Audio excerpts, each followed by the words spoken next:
Sempurnakan ini datangnya dari seorang pendengar.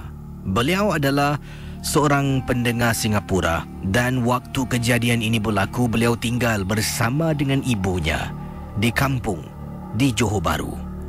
Jadi kisah yang diketengahkan ini, pengalaman ini berlaku agak lama dahulu, sekitar tahun 1993. Dan waktu itu kampungnya di kawasan Johor menetap bersama dengan ibunya sebelum beliau pulang ke Singapura. Kata beliau, namanya Ida. Ida berkongsi pengalaman. Tahun 1993 Kisi, ibu saya meninggal dunia. Saya waktu itu memang cukup sedih. Saya dengan ibu saya memang begitu rapat. Rapat sangat-sangat. Kemana sahaja saya pergi, kemana ibu juga pergi, kami akan bersama. Sebab itulah saya buat pilihan untuk ikut ibu saya tinggal di Johor setelah bercerai ataupun berpisah dengan abah saya. Abah saya orang Singapura, Kisi. Setelah berpisah, abah duduk di Singapura dengan isteri yang kedua. Saya buat pilihan, diberi pilihan untuk ikut abah ataupun ibu. Saya ikut ibu saya. Dan saya merupakan satu-satunya anak dalam keluarga ini.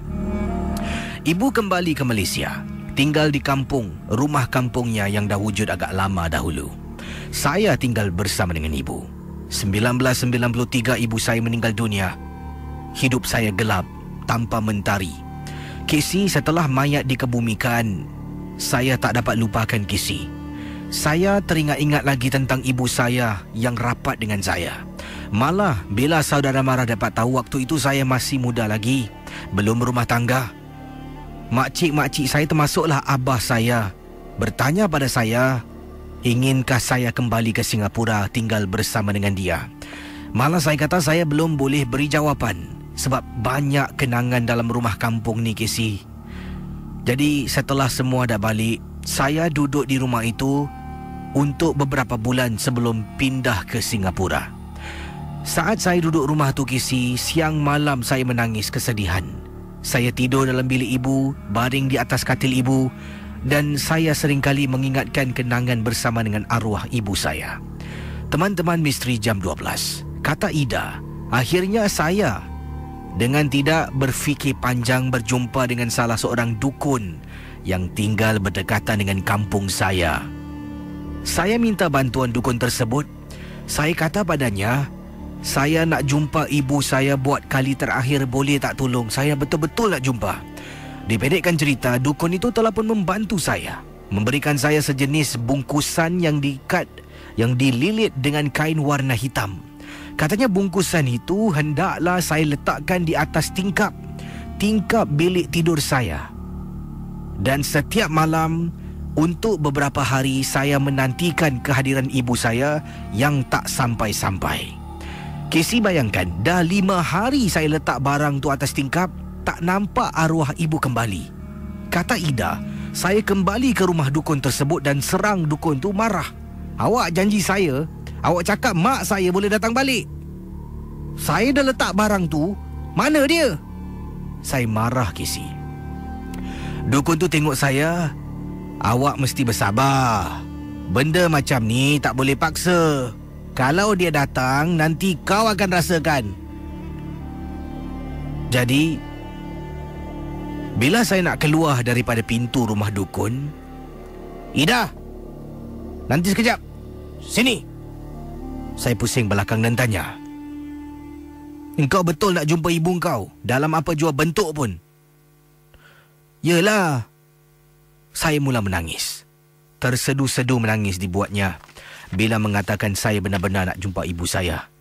Jadi teman-teman Ria 897, setelah dukun itu bertanya, engkau betul nak jumpa ibu engkau dalam apa jua bentuk pun? Saya menangis dan kata, betul, saya tak kisahlah. Janji ibu saya datang balik kepada saya untuk 1 hari saja. Akhirnya dukun itu mengeluarkan sesuatu. Barang ni kuat.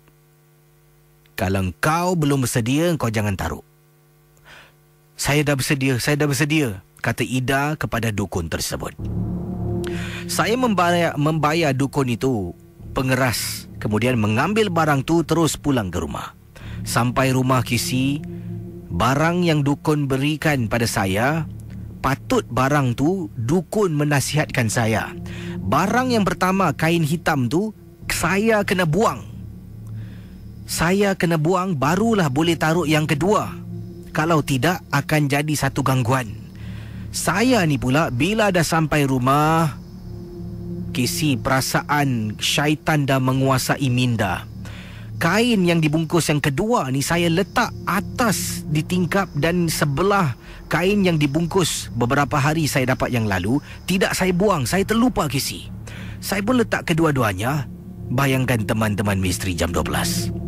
Rumah kampung, tinggal seorang diri, rumahnya bawa ada kolong, dan arwah ibu dah meninggal. Ida menantikan kehadiran arwah ibu seolah-olah nak pulang ke rumah. Sepertiga malam, pada malam yang sama setelah saya letakkan barang yang kedua, Casey, sedang saya baring di atas katil, saya terbangun tersedak kerana terbau pacai yang amat kuat.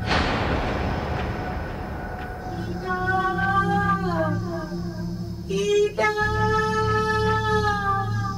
Mak datang, Ida. Pendengar Ria 897.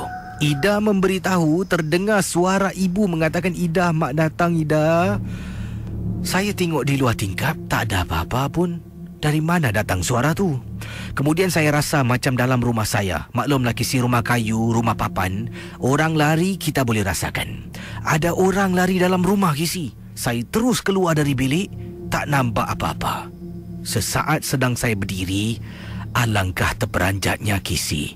Apabila saya toleh belakang, mula-mula saya nampak wajah macam ibu saya dekat tingkap. Bila saya perhatikan betul-betul, Casey, bukan mak saya, Casey.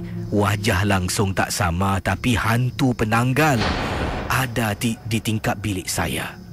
Saya menjadi terkejut. Saya terus tutup pintu bilik. Jadi bayangkan, diceritakan oleh Ida, beliau ni sekarang berada di luar biliknya. Tadi kan dia tengok di ruang tamu dekat koridor tu kerana dengar orang berlari. Bila dia berdiri dekat koridor, betul-betul di luar pintu bilik, melihat ke dalam biliknya, dekat tingkap tu ada kepala yang sedang terapung-apung. Kepala tu seolah-olah nak masuk meluru menyerang saya. Sempat saya tarik pintu bilik dan tutup dari luar. Casey, benda tu terus menghempas beberapa kali. Saya lari, Casey, pergi ke tingkap-tingkap yang lain, tutup semua.